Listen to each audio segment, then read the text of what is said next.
शनि देव क्रोध में सूर्य देव को मारने के लिए आगे बढ़ते हैं, लेकिन छाया देवी उन्हें रोक देती हैं। चलो पुत्र, चलो यहाँ से, अब इस स्थान पर हमारे लिए कोई जगह नहीं है। ऐसा कहते हुए वह शनि देव को वहाँ से ले जाने लगती हैं। तभी शनि देव अचानक रुक जाते हैं और पीछे मुड़कर कहते हैं, ओ सूर्य देव, तुम्हें अपने सौंदर्य पर बहुत घमंड है ना? तो सुनो, आज से तुम अपना सारा प्रकाश खो दोगे और कुष्ठ रोग के साथ जीवन बिताओगे। ऐसा कहकर शनि देव सूर्य देव को श्राप दे देते हैं। ये सुनते ही छाया देवी रोते हुए शनि देव को थप्पड़ मार देती हैं। क्या कोई अपने ही पिता को ऐसा श्राप देता है? आज जो कुछ हुआ वही बहुत भयानक था। अब मैं और कोई अनर्थ नहीं देख सकती। ऐसा कहते हुए वह शनि देव को वहाँ से ले जाती हैं। उस श्राप के प्रभाव से सूर्य देव अपना सारा तेज खो देते हैं। उनकी गोरी त्वचा काली पड़ जाती है। वह कुष्ठ रोग से पीड़ित होकर अत्यंत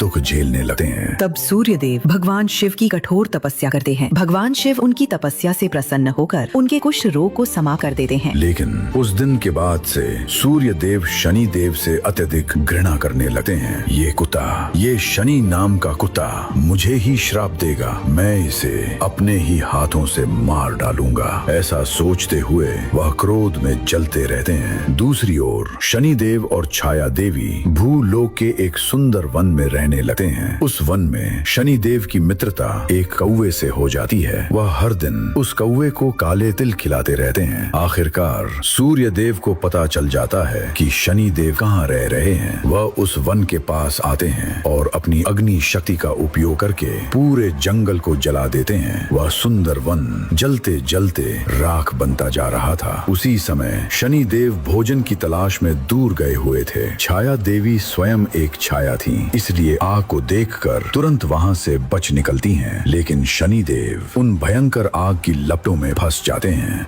फिर भी शनिदेव भागने की कोशिश नहीं करते और शिव का जाप करते रहते हैं। छाया देवी जोर जोर से रोते हुए चिल्लाती हैं, मेरा पुत्र कहाँ है? कोई मेरे शनि को बचाओ। तभी एक कौवा तेज गति से उन अग्नि लपटों के बीच घुस जाता है। वो कोई साधारण कौवा नहीं था जिसे शनिदेव इतने वर्षों से काले तिल खिलाकर पाल रहे थे। वो था कौवों का राजा, काक राजा। काक राजा तेज गति से शनिदेव को खोजने लगता है और अंत में उन्हें ढूंढ निकालता है। शनिदेव बेहोश होकर आग के बीच पड़े हुए थे। तुरंत काक राजा अपने पंजों से शनिदेव को पकड़ता है और उन्हें आकाश में उड़ाकर अपने लोक काक लोक में ले जाता है। ये देखकर छाया देवी राहत की सांस लेती हैं। मेरा पुत्र जीवित है। कुछ समय बाद शनिदेव आंखें खोलते हैं। मैं काम। तब काक राजा की माता कहती हैं, पुत्र, तुमने मेरे बेटे को भोजन देकर उस पर बहुत उपकार किया है। अब से तुम भी मेरे पुत्र जैसे ही हो। तुम यहीं काक लोक में रह सकते हो। शनिदेव सिर झुकाकर कहते हैं, ठीक है माता, मैं धन्य हो गया, और उन्हें प्रणाम करते हैं। तब वो कहती हैं, पुत्र, तुम सिर क्यों झुकाते हो? तुम्हारी शनि दृष्टि हम पर पड़ भी जाए तो कोई बात नहीं, लेकिन तुम कभी किसी के सामने सिर मत झुकाना। ये सुनते ही शनिदेव की आंखों से आंसू बहने लगते हैं। उस दिन के बाद कई वर्षों तक शनिदेव काक लोक में ही रहते हैं और सबके साथ प्रेम से रहने लगते हैं। लेकिन एक दुष्ट राक्षसी कौवा जिसे काक राजा पसंद नहीं था, वो जाकर सूर्य देव को बता देता है कि शनिदेव अभी काक लोक में हैं। एक रात जब काक लोक के सभी कौवे सो रहे थे, तभी अचानक सूर्य देव अपने शरीर की प्रचंड गर्मी निकालकर पूरे काक लोक पर छोड़ देते हैं। बस फिर क्या था, पूरा काक लोक भीषण आग में जलने लगता है। उस भयंकर गर्मी से असंख्य कौवे जलकर मर जाते हैं और कौवों की रानी काक राजा की माता भी आग में जलने लगती हैं। शनिदेव तेज गति से वहां पहुंचते हैं और चिल्लाते हैं, माँ, ये क्या हो गया? ये अनर्थ किसने किया?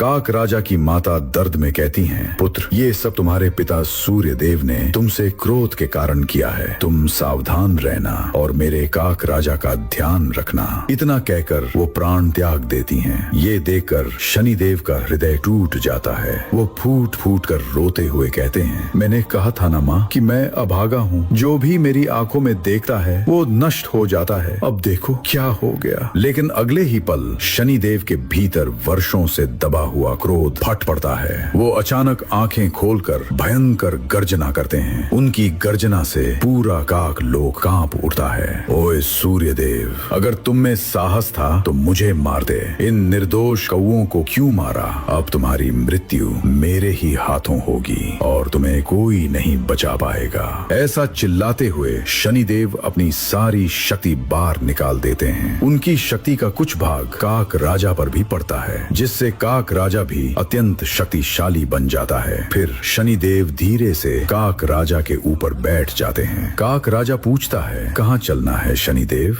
शनिदेव गुस्से में चिल्लाते हैं, स्वर्गलोक चलो। स्वर्गलोक चलते हैं। स्वर्गलोक पहुंचते ही